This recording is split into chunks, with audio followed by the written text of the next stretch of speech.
یہ بات 2 سال پرانی ہے۔ وہ رات سوچ کر میرا دل آج بھی زوروں سے دھڑکنے لگتا ہے۔ میں اور میرا دوست اسٹیو میری کار سے کرسمس پارٹی کے لیے اپنے دوست کے گھر جا رہے تھے۔ رات کا وقت تھا، ہلکی ہلکی سنو فال ہو رہی تھی۔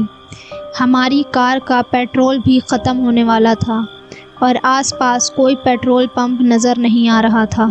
آدھا راستہ طے کرنے کے بعد میری گاڑی کا پیٹرول ختم ہو گیا اور نہ چاہتے ہوئے بھی ہمیں گاڑی کو سائیڈ میں لگا کر پیدل چلنا پڑا۔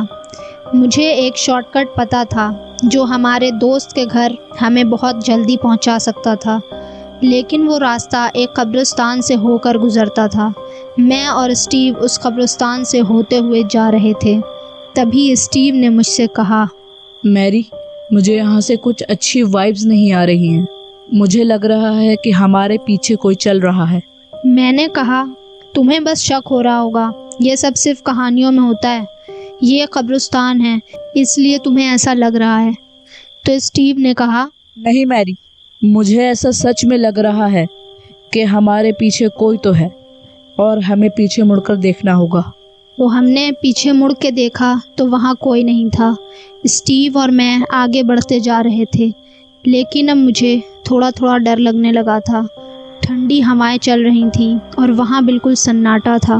قبرستان کا وہ ماحول کسی کو بھی ڈرانے کے لیے کافی تھا۔ وہاں صرف کیڑے مکوڑوں کی آوازیں گونج رہی تھیں۔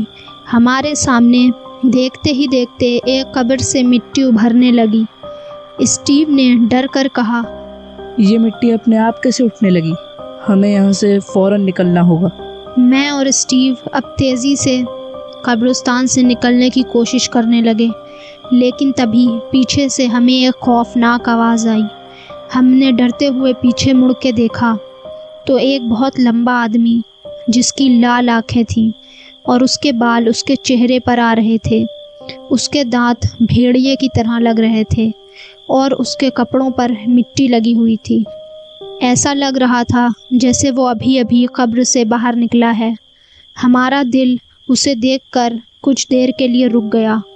ہم دونوں چاہ کر بھی اپنی جگہ سے ہل نہیں پا رہے تھے۔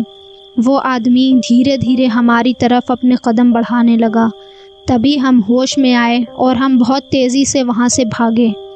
تبھی اسٹیو نے کہا، دیکھو، وہاں پر ایک چرچ ہے، ہمیں اس کے اندر کسی بھی طرح جانا ہوگا۔ ہم تیزی سے وہاں سے بھاگے اور وہ آدمی ہمارے پیچھے دوڑتا ہوا آ رہا تھا۔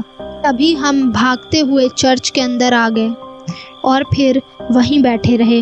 ہم پسینے سے بھیگے ہوئے تھے۔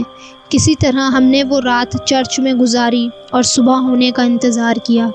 صبح ہوتے ہی ہم اس چرچ سے نکلے اور اپنے گھر پہنچے۔